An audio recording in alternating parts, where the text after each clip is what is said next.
everyone. Welcome back to day 3 of the 6-5 Summit. In this next session, I'm going to be talking to James McCall, Chief Sustainability Officer at HP.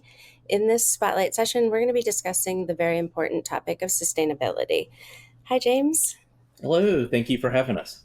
Thanks for being here. Okay, I'd love to hear from you just how the sustainability landscape has evolved and grown in recent years, and how has HP responded? It's a great question. It's one that we actually get a lot. And so, as you think about it, I would say that the sustainability landscape has not only grown, it's really evolved. It's evolved to the point that it's no longer just a sales differentiator. It's now table stakes. It's a key part of bid packages. It's a key part of customer request. Our customers have been clear that they want their choices, their dollars to make a difference in the world around them. And so, it's become a key part of the way that they write in and ask for activities. We also see that it's a significant business opportunity to business driver for us because, as we think about it, it helps us attract the right talent. It helps us drive the next generation of innovation, and it's helping us win deals. Our channel partners have been clear with us that they are looking for devices that can hit these levels of not only responsible sourcing, but new levels of circular materials, new levels of energy efficiency. And so we try to build that in, whether it's eco certifications like EPEAT. HP is really proud that we have more EPEAT Gold products than any other OEM on the market, or whether it's building it in not only to our high-end products, but across all of our products. Every new PC, display, or printer that's launched over the last year, all of our new product introductions have all include some level of recycled content. And so that really shows me that it's not just something that we're putting into niche products. It's something that our R&D teams are designing in across the board. And that really kind of starts to show up in our numbers. If you look at it, over 60% of our revenue this last year in fiscal year 22 could be linked back to sustainable products. And so we're really seeing that asked for by our customers, and we're seeing that impact in our day-to-day business. But for us, we wanted to go kind of beyond that. We wanted to make sure that we weren't just focusing on reducing our footprint or reducing our customers' footprints, but that we were leaving a legacy. We were leaving more of a handprint and impact on the world around us. And I think too often companies get very laser focused in on climate, and climate is super critical.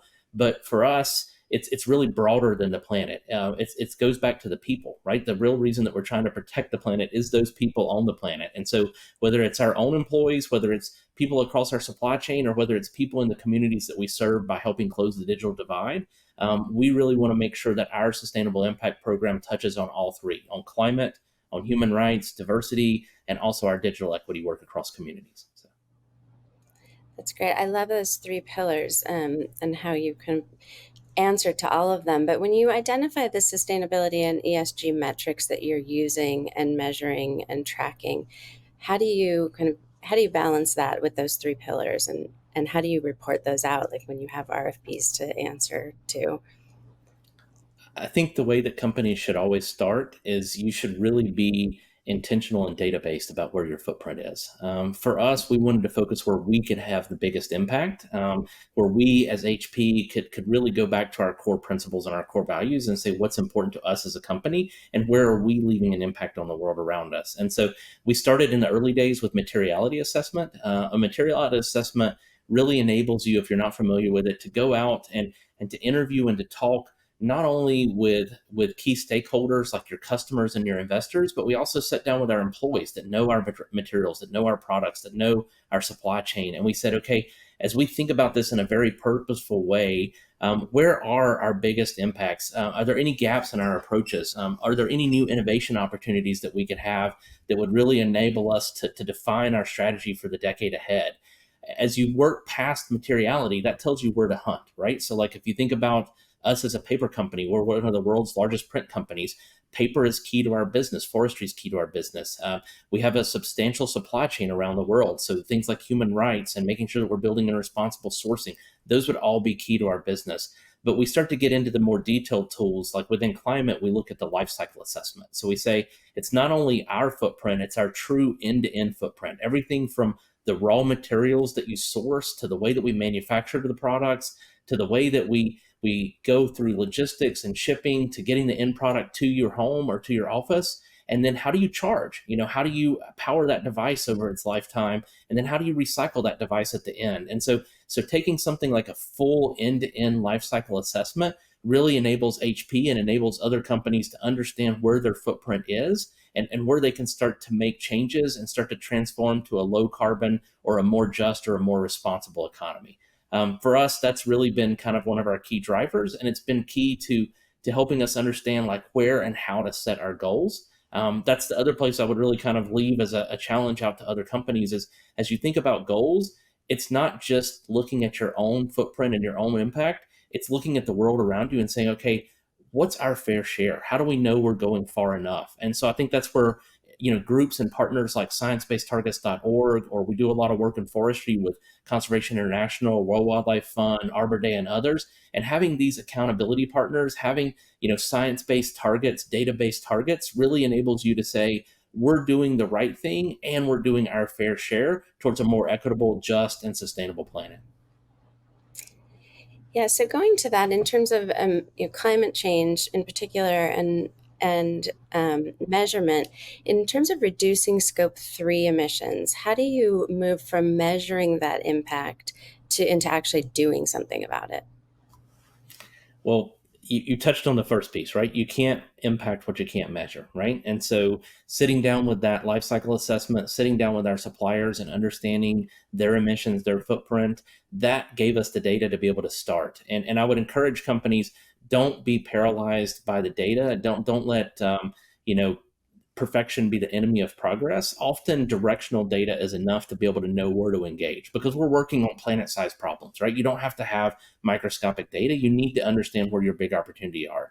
So for us, one of our big opportunities is, nearly 70% of our emissions, 68% comes from our supply chain. And so by having that life cycle impact, being able to understand that our emissions were in the materials, were in the manufacturing, were in the circuit boards, the components, the chassis, the frames around the PCs or the printers, we were able to go in and start to work with those suppliers. And often you'll find that it's not every one of your 1,000+ suppliers. It's a smaller group of your biggest primary suppliers that represent a large part of that footprint. And so we began there, sitting down and understanding what they're doing, helping them see how their footprint links all the way back to the questions that our customers are asking.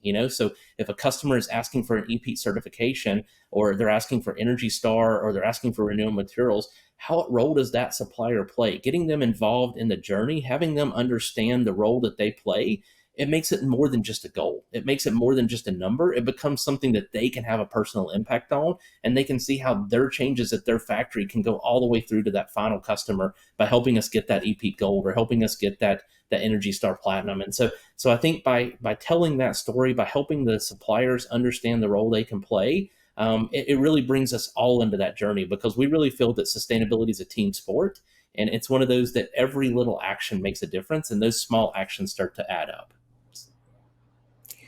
I love that. Yeah, sustainability is a team sport for sure. How does your commitment to sustainability translate into wins with customers and specifically in the retail and commercial channels? I think let's start with retail and commercial because that's close to my heart. You know, one of the things that we've done within the channel, we have a program called Amplify, where we engage our 10,000+ channel partners and how we're really kind of going to market. Within Amplify, we actually launched Amplify Impact, which is a sustainability program within that broader Amplify program. And I'm really excited about Amplify Impact because what it enables those channel partners to do is to come on their own sustainability journey. So we give them tools to help them do sustainability impact assessments. We give them tools to help them set their own goals and their own targets, because again, we want to be influencing not only our footprint, but the broader IT industry. And I think influencing those channel partners and having them come on a sustainability journey with us, whether they're selling our products, whether they're selling our peers' products, it's better for the world around us. It's better for the community and the people that we serve. And so it started with getting them on board and getting them to understand and to engage. But then from there, we try to make sustainability a powerful differentiator in the bidding process. We're seeing more and more that our customers, whether it's governments, whether it's school systems, whether it's large enterprise partners, are writing in some of these specs. We see more people asking for things like EPEAT Gold, for TCO, for Blue Angel in Europe, for a lot of our print devices. It really starts to build back in because customers are realizing, especially in a hybrid world, your energy is no longer just something that happens at the corporate office. It's your own energy at home. It's your own purse that's paying for this, your own wallet that's paying for this. And so people are a lot more aware of their own footprint. And I think that takes us back into our day-to-day customers, right? Our regular customers, whether you're a university student, whether you're a grandmother that's wanting to print out her children's photos, all of those things kind of start to add back in. And so as we think about our day-to-day customers, we want to make it easy for them to make sustainable choices as well. Whether it's something like instant ink, where you can get, highly sustainable water-based ink shipped right to your house, and at the same time that we ship it to your house, only when you need it, as the printer tells us that you're out of ink and that you're ready for the next shipment. We also provide you the return packaging to be able to send that back to us to recycle. Over the last 15, 20 years of our Planet Partners program, we just reached a milestone of a billion cartridges, right? 1 billion inkjet and toner cartridges that our customers have sent back to us and helped us recycle. And I think that goes back to that concept of every little small action makes a difference, and that this is a team sport. Is we cannot do this without our customers. We can't do this without them playing a key part of that sustainable choice, whether it's in the upfront buying or whether it's in the returning and the recycling of their products at the end of life. That's great. I love the circular economy, and I think that's something I've looked at HP as really doing well in so many different ways. So well done, you. But um, I'd love to talk a little bit more about an example of one initiative, or maybe more if you want, that's really had a tangible impact.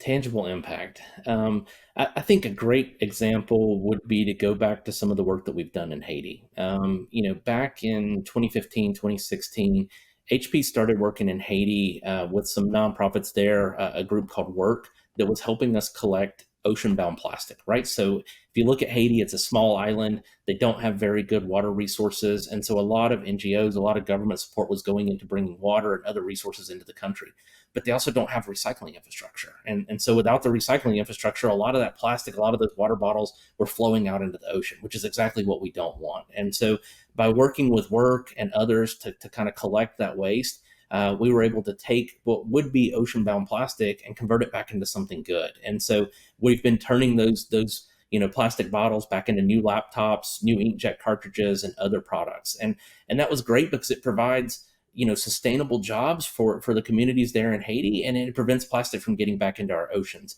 But for us, we didn't want to just stop there, right? I mean, we didn't want to just stop with launching some of the first PCs with ocean bound plastic in them, or some of the first print cartridges. It really goes back to people, right? I talked about the people being the focus of the work that we're doing. And so in partnership with Work, and also in partnership with a group like Naboo, Naboo is an organization that writes children's book in native tongue languages, right? And so they were writing children's books in Haitian languages. And so we said, how do we work with Naboo to not only build creative stories, creative books that can help teach these Haitian children to read? Because we found that literally about 80% of the people in Haiti speak Haitian Creole, but only about 20% of the books were available in Haitian Creole. Many were available in French and English. And so Naboo comes in and closes that gap. And if you think about the digital divide, the first step in the digital divide is getting kids to read, getting kids to be able to use devices. And so by partnering with Naboo in Haiti, in their digital learning centers, and the things that we're doing there with the ocean-bound plastic collection, we've been able to take them from reaching about 400,000 students and young readers through books, to now Naboo is accelerated and is touching over 4 million people today in the books that they serve.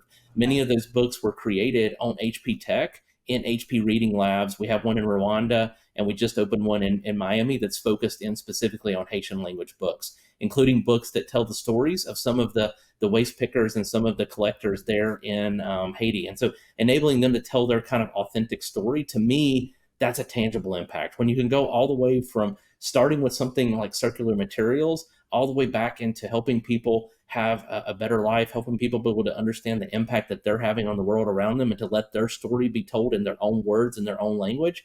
That's the kind of things that get me really excited about our work. So, That's awesome. We got through all your questions, but do you mind if I just ask you some more? please. So, James, you have a really long history in sustainability, more than a lot of people, I would say. I mean, this is something that people are paying so much attention to now, but you knew to pay attention to it 25 plus years ago. What kind of drew you personally to it? And then what kind of advice would you give to people who, younger people who want to do the same kind of work? You're right. You're making me feel a little old. I'll be 50 Oh, I'm next year, and sorry. so no, no, I'm joking. I'm joking. So, the Accomplished, not old. the the thing that first drew me to this, I mean, back in the day, when I was growing up, we didn't refer to it as sustainability. I grew up hiking, I grew up fishing, I grew up, spending time in the outdoors, and we just considered it respecting Mother Nature, right? We're doing our part to make a difference. And so as I came through my engineering career and I started in supply chain and in manufacturing, I was able to really see firsthand the impact that design choices could make, the impact that a company could make. And so, if you look at it, we as companies play a key role, the same as governments, the same as consumers, the same as others do. And so, for me, being able to take the innovation work that I love to do, the engineering work that I love to do, the manufacturing and the supply chain work, and to shift that to do something that's both good for the company and good for the planet really was a passion and an innovation engine for me, and really kind of unlocked it. And you're right, I was doing it 15 years ago when very few companies had sustainability programs, or the ones that did, we were in the early infancy stages. And so I would just encourage people to not be afraid to learn as you go. I'm an electrical engineer by background. My degree is not in sustainability. A lot of it's been self-taught, much like many of my peers have been self-taught. And it's by being able to take that passion, that desire to make a difference, and to really kind of open it up, and to bring diverse teams together, because we really are trying to solve planet-sized problems. And so I need as many diverse minds out there as I can get. And so diversity of thought, diversity of race, diversity of background, diversity of gender, we want to make sure that we're bringing all of those things together to help solve these problems, and that you unlock people's passion to be a force for good, to have an impact in the world around them. And I think you'll find that if you do that, whether it's partnering with your customers, whether it's partnering with our channel, whether it's partnering internal with our own employees, it's one of the things that gives people amazing job satisfaction, to know that the work that they're doing is both good for the company and good for the world around them. Well, thank you so much for being a guest with us on the 6-5 Summit. This has been great. I love the way that HP combines just the passion for people and technology and the earth, and the work you're doing is amazing. Thanks again for being with us. Oh, thank you for hosting us. Thank you for helping get the message out there. I mean, this is how we get more people moving in the right direction, and how we drive culture change. And I think that's really, for us, part of what it means to be one of the world's most sustainable and just tech companies. Is we need to be influencing the broader tech industry, not just our own footprint. And partners like you help us really get that message out, and get more people moving in the right direction. Awesome. Thank you. It was nice meeting you guys. So. Thank you.